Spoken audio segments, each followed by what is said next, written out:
Anne regardait les ballons roses et dorés flotter au plafond de son petit appartement. 30 ans aujourd'hui.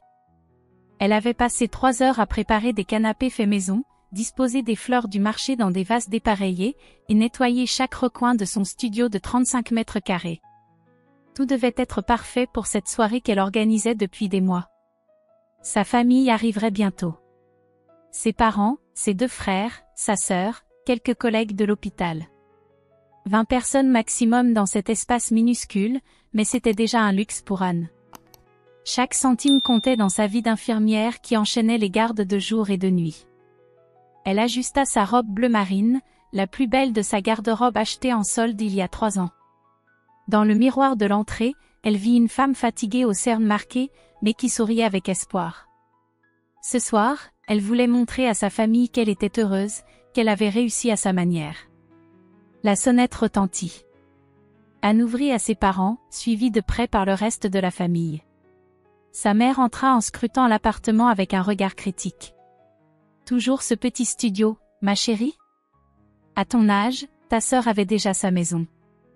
Anne serra les dents mais garda le sourire. Maman, je suis heureuse ici. Venez, j'ai préparé vos plats préférés. L'ambiance se détendit progressivement. Les conversations s'animèrent, les rires fusèrent.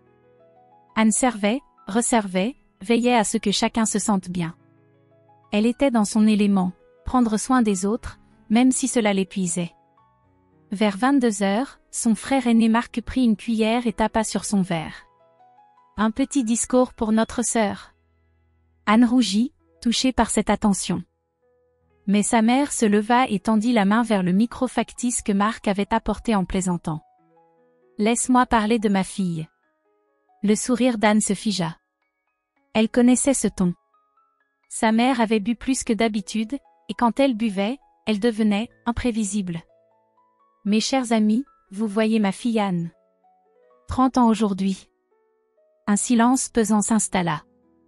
Tous les regards se tournèrent vers Anne, qui sentit son estomac se nouer. « Ma fille est une ratée complète. Pas de mari, pas d'enfant, pas de vraie carrière. Regardez-la. Elle vit dans un studio à 30 ans. » Les invités se figèrent. Anne sentit le sol se dérober sous ses pieds.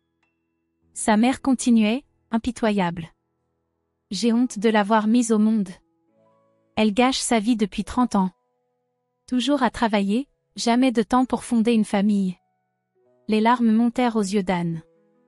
30 ans d'humiliation, de critiques, de comparaisons constantes avec ses frères et sœurs. Mais ce soir, devant tout le monde, c'était trop.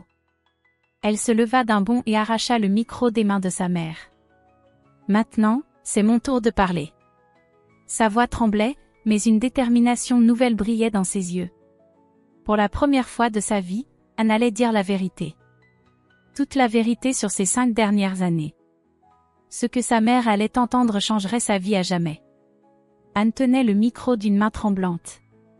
20 pères d'yeux la fixaient dans un silence de mort. Sa mère, encore debout, affichait un sourire satisfait, persuadée d'avoir enfin remis sa fille à sa place. « Vous voulez savoir pourquoi je n'ai pas de mari? Pourquoi je vis dans un studio? Pourquoi je travaille 70 heures par semaine ?» Sa voix se raffermit. 5 années de mensonges, de sacrifices silencieux, de nuits blanches allaient enfin sortir au grand jour. « Maman, dis-leur où tu vas tous les mardis soirs. Raconte-leur tes soirées bénévolat. » Le visage de sa mère se décomposa. Elle fit un pas vers Anne, tentant de récupérer le micro, mais son père la retint par le bras. « Anne, ça suffit maintenant. »« Non papa, ça ne suffit pas. Pendant 5 ans, j'ai gardé le silence. Pendant 5 ans, j'ai couvert ces mensonges. » Anne fouilla dans son sac et en sortit une enveloppe froissée. « Maman va au casino tous les mardis. Et les jeudis. Et parfois les week-ends. » Elle a accumulé 35 000 € de dettes de jeu. Un murmure parcourut l'assemblée. Sa mère était devenue livide. « Depuis mes 25 ans, je paie ses créanciers. Tous les mois, je lui donne 1 000 €. Mes gardes de nuit, mes week-ends de travail, mes vacances annulées, tout y passe. » Son père lâcha le bras de sa femme et recula d'un pas, comme frappé par la foudre. Ces lettres de menaces qu'elle cache dans la cuisine? C'est moi qui les ai trouvées la première fois.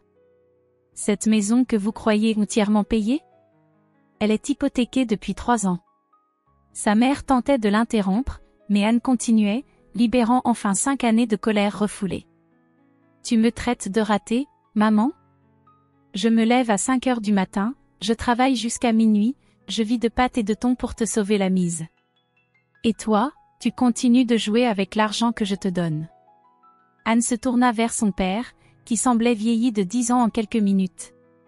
Papa, tu te demandes pourquoi maman est si nerveuse? Pourquoi elle vérifie constamment le courrier? Pourquoi elle sort si souvent? Maintenant tu sais. Elle vida l'enveloppe sur la table basse. Dizaines de reçus de virements, de factures payées, de lettres de créanciers s'étalèrent devant les invités médusés. 35 000 € en 5 ans.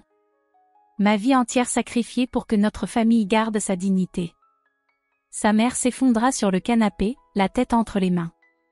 Pour la première fois, elle ne trouvait plus de mots, plus d'excuses, plus de justifications. Alors oui, maman, je n'ai pas de mari. Difficile de construire une relation quand on cache un secret pareil. Oui, je vis dans un studio. Difficile d'épargner quand on paie les dettes de quelqu'un d'autre. Anne posa le micro sur la table et regarda sa famille. Ses frères et sœurs baissaient les yeux, honteux de leur jugement passé. Son père fixait sa femme avec un mélange de colère et de déception. Maintenant vous savez pourquoi je suis fatiguée. Pourquoi je refuse vos invitations. Pourquoi je n'achète jamais rien pour moi. Elle ramassa les papiers éparpillés et les remit dans l'enveloppe. 5 ans que je vous mens pour la protéger. 5 ans que j'encaisse vos reproches en silence. Mais ce soir, c'est fini. Le silence qui suivit était assourdissant. Anne avait enfin dit la vérité, mais à quel prix? Il y a 5 ans. Anne venait d'avoir 25 ans et travaillait comme infirmière depuis 6 mois seulement. Elle habitait encore chez ses parents, économisant pour son futur appartement. Ce matin-là, elle préparait le petit déjeuner quand elle remarqua une enveloppe rouge glissée derrière la corbeille à fruits. Mise en demeure finale était écrit en gros caractères noirs. Intriguée, Anne ouvrit la lettre. 15 000 € réclamés par un établissement de crédit. Le nom du débiteur la figea, sa mère. Les mains tremblantes, elle fouilla discrètement dans les tiroirs de la cuisine. D'autres lettres, d'autres menaces, d'autres sommes.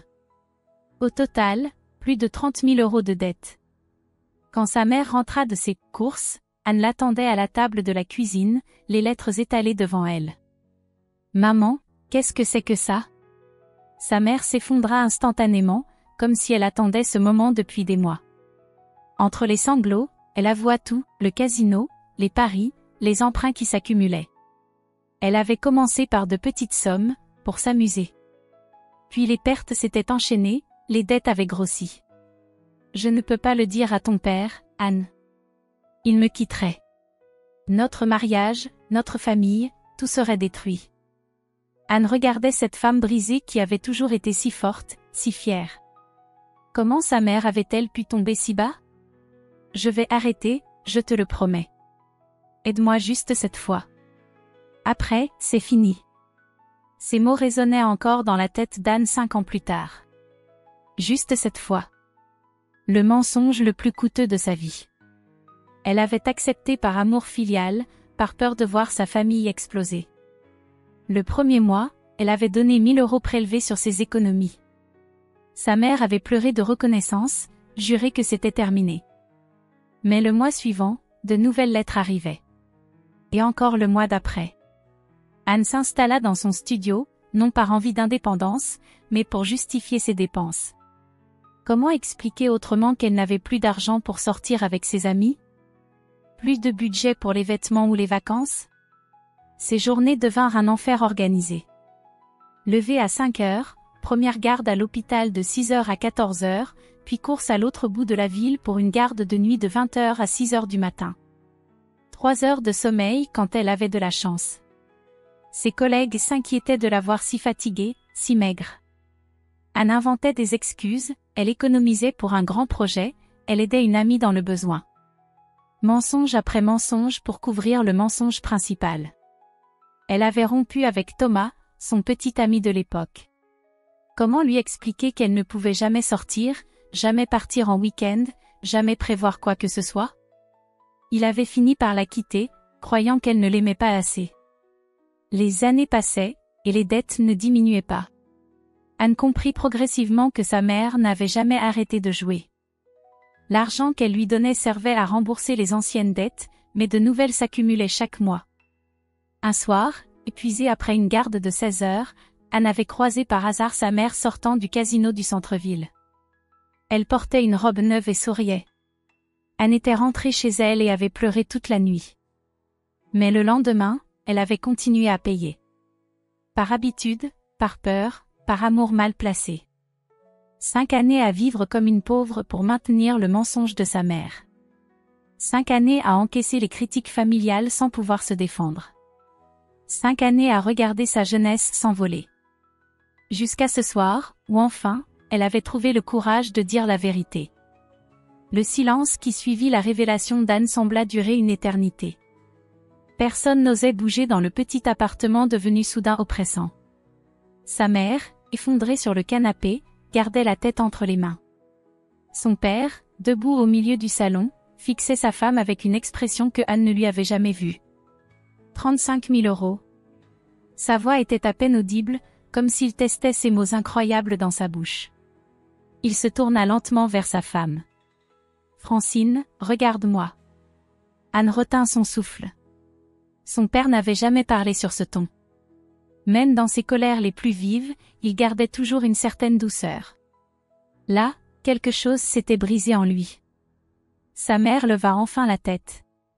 Ses joues étaient striées de mascara, mais ses yeux restaient fuyants.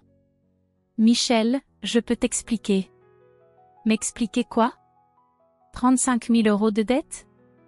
5 ans de mensonges ? Notre fille qui se tue au travail pour couvrir tes paris ? Il avait craché le dernier mot comme s'il lui brûlait la langue. Marc, le frère aîné d'Anne, s'approcha de leur père. « Papa, on devrait peut-être… » « Non. » Son père se tourna vers l'assemblée médusée. « Vous allez tous rester. Vous avez entendu les accusations, vous entendrez les réponses. » Anne observait la scène avec un mélange de soulagement et d'appréhension. Enfin, quelqu'un d'autre portait le poids de cette vérité. Mais elle n'avait pas prévu que cela détruirait sa famille sous ses yeux. Sa mère tenta de se lever, mais les forces lui manquaient. « Michel, les enfants n'ont pas besoin d'entendre ça. C'est entre nous. » « Entre nous ?» Son père éclata d'un rire amer. « Il n'y a plus de « nous », Francine.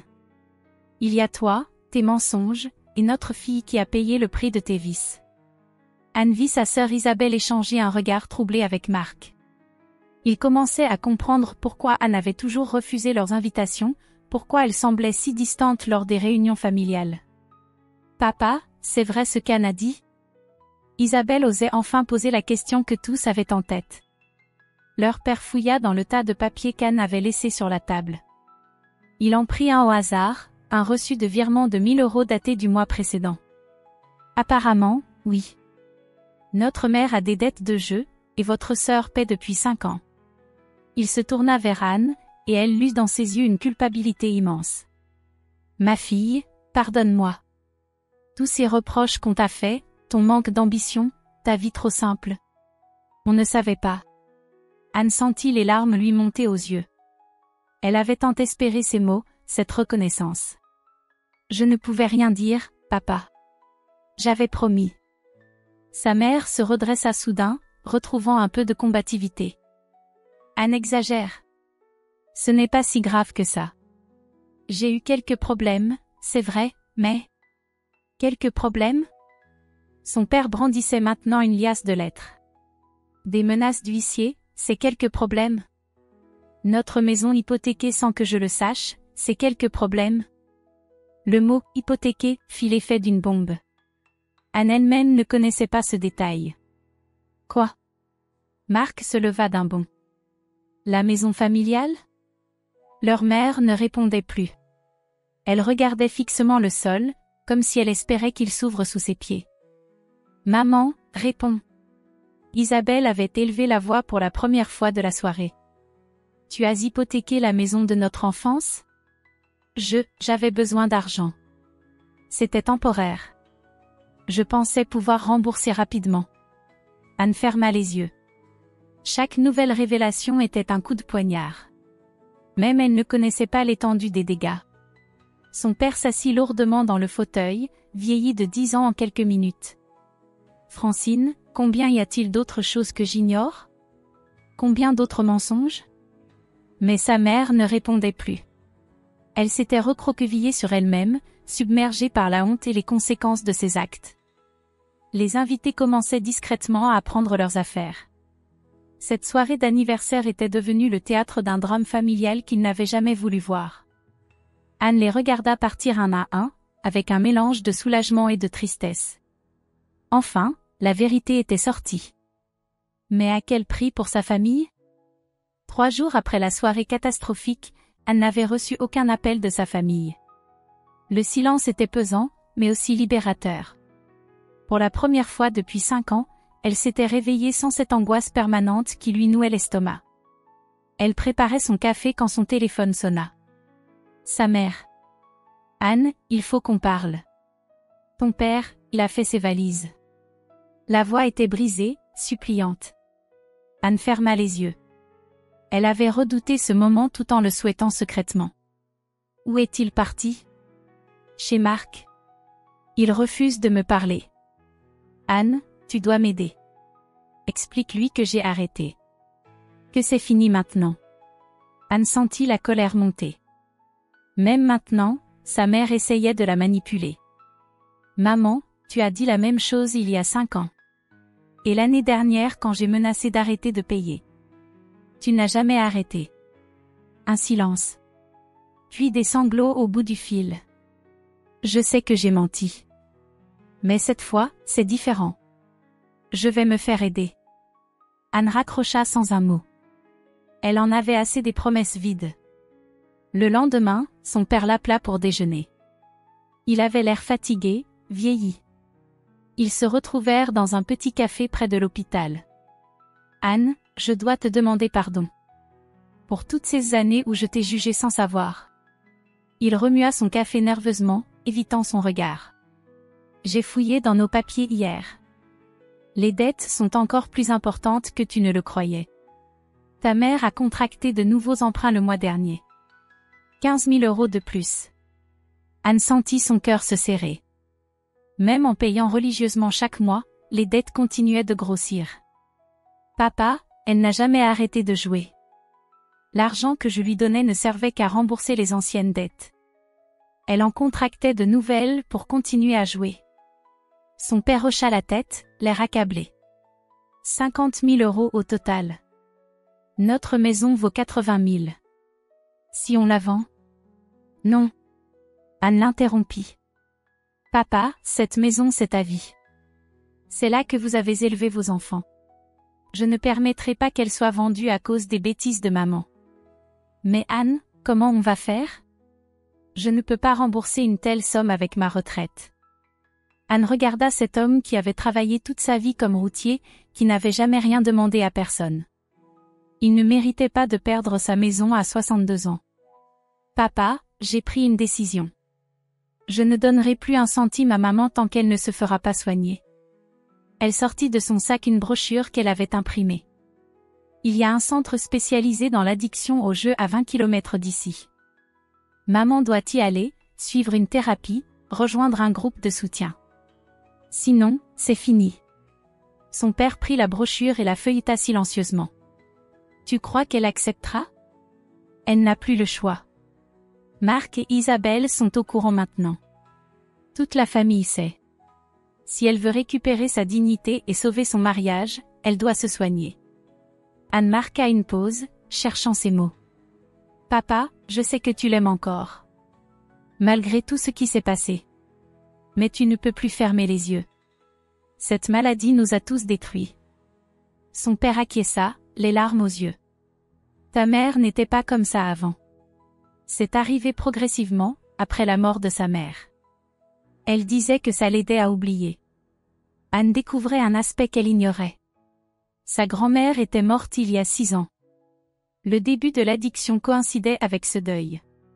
L'addiction trouve toujours une excuse pour s'installer, papa. Mais maintenant, il faut qu'elle se batte pour en sortir. Ils terminèrent leur déjeuner en silence, chacun perdu dans ses pensées. Le soir même, Anne reçut un appel de Marc. Anne, maman a accepté. Elle va appeler le centre demain. Papa lui a donné un ultimatum, soit elle se soigne, soit il demande le divorce. Anne ressentit un mélange de soulagement et d'appréhension. Enfin, sa mère allait peut-être affronter ses démons. Mais le chemin de la guérison serait long et difficile. Marc, je ne paierai plus rien tant qu'elle n'aura pas prouvé qu'elle va mieux. Fini le chantage affectif. Je comprends, Anne. On comprend tous maintenant. Tu as assez donné. En raccrochant, Anne réalisa qu'elle venait de franchir un cap. Pour la première fois depuis 5 ans, elle pensait à elle avant de penser aux autres. C'était terrifiant et libérateur à la fois. Sa mère allait devoir apprendre à se battre seule contre ses démons. Et Anne allait enfin pouvoir commencer à reconstruire sa propre vie. 2 mois après la révélation, Anne découvrait une sensation étrange, avoir de l'argent sur son compte en banque. Pour la première fois depuis 5 ans, elle n'avait pas effectué de virement vers sa mère. 1000 € qui lui appartenaient enfin. Elle regardait son relevé de compte avec incrédulité. Ces chiffres noirs au lieu du rouge habituel lui semblaient irréels. Que faisait-on avec de l'argent quand on n'avait plus l'habitude d'en avoir? À l'hôpital, ses collègues remarquaient le changement. Anne souriait davantage, semblait moins fatiguée malgré ses gardes chargés. Docteur Lucas, le médecin urgentiste qui travaillait souvent avec elle, l'observait avec curiosité depuis plusieurs semaines. Anne, vous avez l'air différente ces derniers temps. Elle nettoyait le matériel après une intervention difficile. Lucas s'approcha, rangeant lui aussi ses instruments. Différente comment? Plus légère. Comme si un poids énorme avait disparu de vos épaules. Anne s'arrêta net. Cet homme qu'elle côtoyait depuis 3 ans avait-il vraiment remarqué son mal-être passé? Docteur Lucas, puis-je vous poser une question indiscrète? Il hocha la tête, intrigué. Qu'est-ce que vous pensiez de moi avant? Je veux dire, vraiment? Lucas sembla réfléchir, pesant ses mots. Vous voulez la vérité? Je pensais que vous étiez la meilleure infirmière de ce service, mais que quelque chose vous rongeait de l'intérieur. Vous aviez toujours l'air épuisé, préoccupé. J'ai souvent voulu vous inviter à prendre un café, mais vous sembliez inaccessible. Anne sentit sa gorge se serrer. Combien d'opportunités avait-elle ratées à cause de sa situation? Et maintenant? Maintenant, je vois enfin la vraie Anne. Celle qui rit avec les patients, qui a de l'énergie pour plaisanter avec l'équipe. Et il marqua une pause. J'aimerais beaucoup vous inviter à dîner, si vous acceptez. Anne rougit. Depuis sa rupture avec Thomas il y a 4 ans, elle n'avait eu aucune relation amoureuse. Comment expliquer à un homme qu'on n'avait jamais d'argent, jamais de temps libre, jamais de disponibilité émotionnelle? J'aimerais beaucoup. Pour la première fois depuis longtemps, elle se sentait autorisée à penser à elle, à ses envies, à son bonheur. Le soir même, elle appela Marc pour prendre des nouvelles de leur mère. Depuis 6 semaines, Francine suivait une thérapie intensive au centre spécialisé. Elle participait à des groupes de parole 3 fois par semaine et voyait un psychologue individuellement. Comment va-t-elle? C'est dur, Anne. Elle a des hauts et des bas.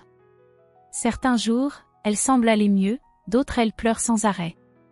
Le médecin dit que c'est normal. Anne écoutait sans l'interrompre. Une partie d'elle espérait la guérison de sa mère, mais une autre restait méfiante après 5 années de mensonges. Papa est retourné à la maison? Pas encore. Il attend de voir des résultats concrets. Il dit qu'il a besoin de retrouver confiance. Anne comprenait son père. Comment croire à nouveau quelqu'un qui vous a menti pendant des années? Marc, je veux que tu saches quelque chose. Même si maman guérit, je ne reviendrai plus jamais dans cette dynamique. Fini de sauver tout le monde au détriment de ma propre vie. Anne, tu as raison. On s'en veut tous de ne pas avoir compris plus tôt. Tu as gâché tes plus belles années pour nous protéger. Ces mots lui firent du bien. Enfin, sa famille reconnaissait ses sacrifices. Le week-end suivant, Anne fit quelque chose qu'elle n'avait plus fait depuis des années, elle acheta des vêtements pour elle.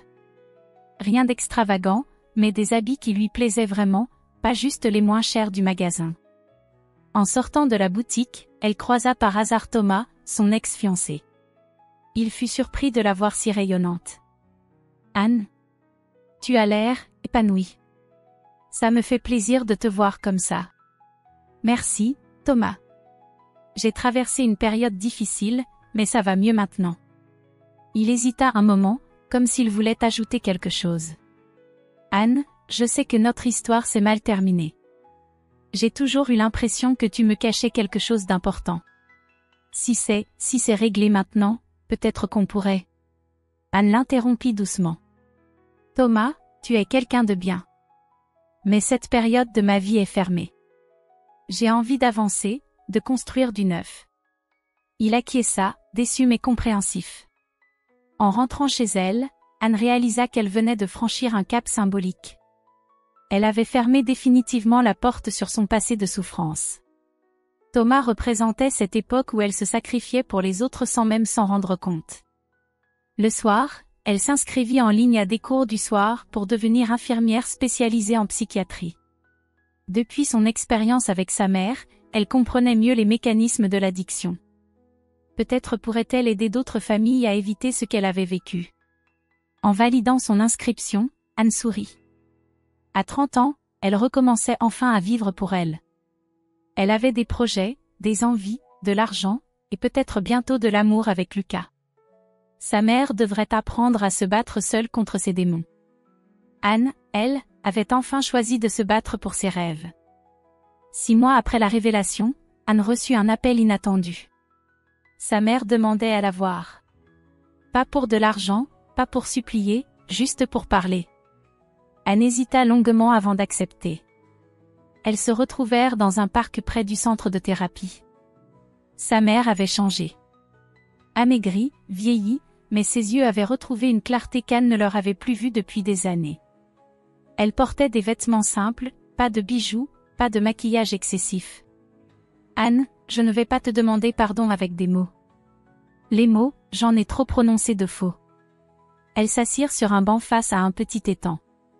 Francine sortit une enveloppe de son sac. « J'ai vendu ma voiture, mes bijoux, tout ce qui avait de la valeur. Il y a 8 000 € là-dedans. C'est un début pour te rembourser. » Anne regarda l'enveloppe sans la prendre. « Maman, l'argent n'a jamais été le plus important. C'est la confiance que tu as détruite. » « Je sais. » Sa mère fixait l'eau, évitant son regard. « En thérapie, j'ai compris que je ne t'avais pas seulement volé ton argent. Je t'ai volé ta jeunesse, tes rêves, ta confiance en toi. » Anne sentit sa gorge se serrer. Pour la première fois, sa mère semblait vraiment comprendre l'ampleur de ses actes. « Le médecin m'a expliqué que l'addiction nous rend égoïstes. On ne voit plus les autres, juste notre besoin de jouer. Pendant 5 ans, je ne t'ai pas vu souffrir.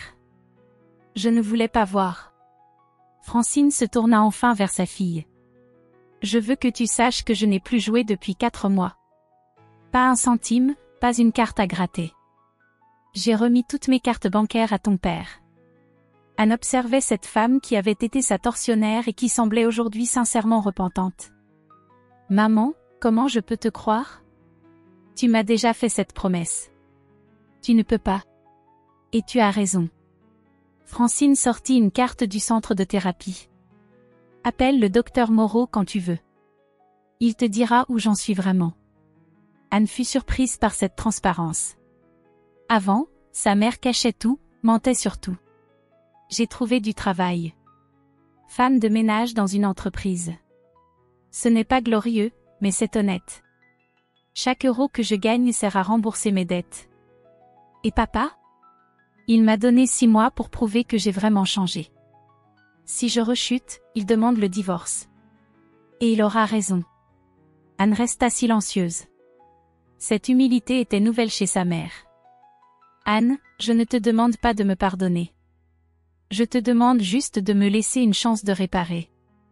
Pas avec de l'argent, mais avec des actes. » 3 semaines plus tard, Anne dînait avec Lucas dans un petit restaurant italien. Leur relation évoluait lentement mais sûrement. Lucas ne la pressait jamais, respectait son rythme, sa prudence après tant d'années de méfiance. Ma mère veut organiser un repas familial pour mes 31 ans. La première fois depuis l'explosion. Lucas posa sa main sur la sienne. Comment tu te sens par rapport à ça? Partagé. J'ai envie d'y croire, mais j'ai peur de retomber dans les mêmes schémas. Tu n'es plus la même personne qu'il y a 6 mois, Anne. Tu as appris à poser tes limites. Il avait raison. Anne avait évolué. Elle s'affirmait au travail, exprimait ses opinions, prenait soin d'elle. Ses cours de spécialisation lui donnaient confiance en ses capacités. Le jour de ses 31 ans, toute la famille était réunie chez ses parents. L'atmosphère était étrange, mélange de gêne et d'espoir. Sa mère avait cuisiné, mais simple, sans ostentation. Pendant le repas, chacun évitait soigneusement le sujet qui fâche. Puis Marc leva son verre. Je veux dire quelque chose. Anne, on t'a tous jugé sans savoir. On s'excuse. Isabelle acquiesça. Tu as été plus courageuse que nous tous. Et plus généreuse. Anne sentit les larmes monter. Cette reconnaissance qu'elle avait tant attendue arrivait enfin. Son père se leva à son tour. Ma fille, j'ai mis du temps à comprendre, mais maintenant je sais. Tu vaux 10 fois plus que ce qu'on pensait. Sa mère, en bout de table, pleurait silencieusement. Mais ce n'étaient plus les larmes de manipulation d'autrefois. C'était la honte et le regret sincère. Maman? Anne l'interpella doucement. Je ne mérite pas d'être ici. Après ce que je t'ai fait. Tu es là parce que tu te soignes. Parce que tu essaies de réparer. C'est déjà beaucoup. Anne se leva et s'approcha de sa mère. Je ne t'ai pas encore pardonné. Mais je veux te laisser la chance de mériter mon pardon. Francine hocha la tête, incapable de parler. À une condition, plus jamais de mensonges. Si tu as des difficultés, tu en parles. Si tu as envie de jouer, tu appelles ton médecin ou moi. Mais plus jamais de secrets. Je te le promets. Les promesses, on connaît. Ce sont les actes qui comptent maintenant. Anne retourna s'asseoir près de Lucas, qui lui prit discrètement la main. Elle venait de poser ses conditions, de définir ses limites. Elle n'était plus la fille qui sauvait tout le monde. Elle était devenue une femme qui s'aimait assez pour exiger le respect. La soirée se termina apaisée, sans fausse joie mais avec un espoir prudent. Anne repartit avec Lucas, confiante dans sa nouvelle vie. Elle avait appris qu'aimer quelqu'un ne signifiait pas se sacrifier entièrement. Que aider ne voulait pas dire se détruire. Et que parfois, dire non était le plus beau cadeau qu'on pouvait faire à ceux qu'on aimait. Un an jour pour jour après cette fête d'anniversaire catastrophique, Anne se regardait dans le miroir de sa nouvelle salle de bain. 31 ans aujourd'hui, et pour la première fois depuis longtemps, elle aimait ce qu'elle voyait. Ses cernes avaient disparu, ses yeux brillaient, son sourire était sincère. Elle avait déménagé 3 mois plus tôt dans un vrai appartement de 60 mètres carrés. 2 chambres, une cuisine équipée, un balcon avec vue sur le parc. Grâce à ses économies enfin possibles et à sa promotion comme infirmière spécialisée en psychiatrie. Lucas arriva avec des croissants et du champagne pour le petit déjeuner. Ils vivaient ensemble officieusement depuis 2 mois, passant leur nuit libre l'un chez l'autre. Bon anniversaire, ma belle. Il la prit dans ses bras et l'embrassa tendrement. Anne se laissa aller contre lui, savourant cette sensation de sécurité qu'elle n'avait jamais connue. J'ai quelque chose pour toi. Lucas sortit un petit écrin de sa poche. Anne sentit son cœur s'emballer. Lucas, on n'a pas besoin de... Chut. Ouvre-le. À l'intérieur, une bague simple mais élégante, avec une petite pierre bleue. Anne, c'est moi avec toi m'ont appris ce qu'était le vrai amour. Pas celui qui demande des sacrifices, mais celui qui nous fait grandir. Veux-tu m'épouser? Les larmes aux yeux, Anne hocha la tête. Pour la première fois de sa vie, quelqu'un lui offrait un amour qui ne lui coûtait rien, qui ne l'épuisait pas, qui la rendait meilleure. Oui, 1000 fois oui. L'après-midi, ils se rendirent chez ses parents pour annoncer la nouvelle. Sa mère les accueillit avec un sourire timide. Elle avait tenu ses promesses, 10 mois sans jouer, un travail stable, une thérapie suivie religieusement. Maman, Lucas et moi, on va se marier. Francine éclata en sanglots, mais cette fois de joie. Ma fille, tu mérites tellement d'être heureuse. Son père serra Lucas dans ses bras. Prenez soin d'elle. Elle vaut de l'or. Je le sais, monsieur. Et je compte bien passer ma vie à le lui prouver. Anne observait cette scène avec émotion. Sa famille, brisée 1 an plus tôt, apprenait lentement à se reconstruire sur des bases plus saines. Sa mère s'approcha d'elle pendant que Lucas parlait avec son père. « Anne, j'ai quelque chose pour toi. » Elle lui tendit une enveloppe épaisse. « Qu'est-ce que c'est ? » 15 000 €. Tout ce que j'ai pu économiser en 10 mois. Je sais que ce n'est qu'une partie de ce que tu as dépensé pour moi, mais... Anne l'interrompit doucement. « Maman, garde cet argent. Investis-le pour ton avenir, pour ta sécurité. C'est ça qui me rendra heureuse. » Mais Anne, l'argent que j'ai dépensé, je le considère comme un investissement. Pas pour tes dettes, mais pour ta guérison. Et aujourd'hui, je vois que cet investissement a porté ses fruits. Francine pleurait sans retenue. Je ne mérite pas une fille comme toi. Peut-être pas l'avant. Mais la femme que tu es devenue, elle le mérite. Le soir, Anne et Lucas organisèrent une petite fête chez eux avec les collègues de l'hôpital. Contrairement à l'année précédente, l'ambiance était légère, joyeuse, authentique. Docteur Moreau, le psychiatre qui suivait sa mère, était présent. Anne en profita pour lui parler. « Docteur, comment va vraiment ma mère ? » « Anne, votre mère a fait des progrès remarquables. Elle fait partie des patients qui s'en sortent vraiment. L'électrochoc de votre révélation l'a sauvée. Elle ne rejouera plus jamais ? Je ne peux pas le garantir. L'addiction est un combat quotidien. Mais elle a développé des outils, des réflexes. Et surtout, elle a retrouvé l'estime de soi. » Anne acquiesça, rassurée. Vers minuit, quand tout le monde fut parti, Anne et Lucas se retrouvèrent sur leur balcon, regardant les étoiles. « Tu sais ce qui me rend le plus heureuse ce soir ? » « Quoi ? » ?»« Ce n'est pas la bague, ce n'est pas la fête. C'est de me dire qu'il y a 1 an, j'étais en train de mourir à petit feu, et qu'aujourd'hui, j'ai enfin une vraie vie. » Lucas la serra contre lui. « Tu as eu le courage de tout changer. Peu de gens en sont capables. J'ai appris quelque chose d'important cette année, on ne peut sauver quelqu'un qu'en arrêtant de le sauver. En le forçant à affronter ses responsabilités. » Elle regarda sa bague scintiller sous la lune. « Et j'ai appris que je méritais d'être aimée. Pas pour ce que je donne, mais pour ce que je suis. » « Et qu'est-ce que tu es ? » Anne sourit, confiante et sereine.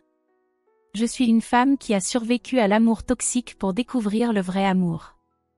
Je suis une professionnelle qui aide d'autres familles à éviter ce que j'ai vécu.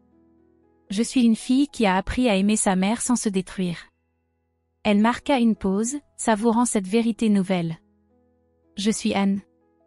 Et pour la première fois de ma vie, ça me suffit. » Le lendemain matin, elle reçut un message de sa mère. « Merci de m'avoir sauvée en cessant de me sauver. Je t'aime, maman. » Anne sourit en lisant ces mots. Il avait fallu 31 ans, mais elle avait enfin compris la différence entre l'amour qui détruit et l'amour qui libère. Sa nouvelle vie commençait. Et cette fois, elle la construirait pour elle-même, avec quelqu'un qui l'aimait exactement comme elle était. Anne ajustait sa blouse blanche dans le miroir de son bureau. Chef du service psychiatrie de l'hôpital Saint-Antoine, elle allait recevoir une nouvelle patiente, une femme de 40 ans dont la fille payait ses dettes de jeu depuis 3 ans. 5 années avaient passé depuis cette fête d'anniversaire qui avait tout changé. Anne était devenue une référence dans le traitement des addictions familiales. Son approche, basée sur sa propre expérience, aidait des dizaines de familles chaque année. Lucas entra dans son bureau avec 2 cafés et un sourire complice. « Prête pour ton intervention à la télévision cet après-midi ?» Anne hocha la tête. Elle participait à une émission sur les codépendances familiales, partageant son histoire pour aider d'autres personnes. « Tu sais, parfois j'ai l'impression de revivre mon passé à travers mes patients. et c'est exactement pour ça que tu les aides si bien. On frappa à la porte. Anne ouvrit à une jeune femme épuisée, accompagnée d'une dame plus âgée aux yeux fuyants. Madame Dubois? Je suis le docteur Anne Lucas. Anne s'était mariée 2 ans plus tôt. Une cérémonie simple, entourée de sa famille réconciliée. Sa mère, sobre depuis 5 ans, avait pleuré de bonheur en la voyant en robe blanche. L'entretien avec les nouvelles patientes lui rappela douloureusement son propre parcours. La fille, Sarah, avait le même regard fatigué qu'elle autrefois. La mère, les mêmes excuses, les mêmes promesses. Sarah, depuis combien de temps payez-vous les dettes de votre mère? 3 ans. Au début, c'était temporaire. Anne sourit tristement. Ces mots, elle les avait prononcés exactement de la même façon. Et vous, Madame Dubois, avez-vous arrêté de jouer? Oh oui, docteur. Enfin, presque. Parfois juste un petit ticket. Anne échangea un regard avec Sarah. Elle reconnaissait ce déni qu'elle avait tant de fois entendu dans la bouche de sa propre mère. Sarah, j'aimerais vous parler seule quelques minutes. Quand la mère fut sortie, Anne s'assit face à la jeune femme. Sarah, je vais vous raconter mon histoire.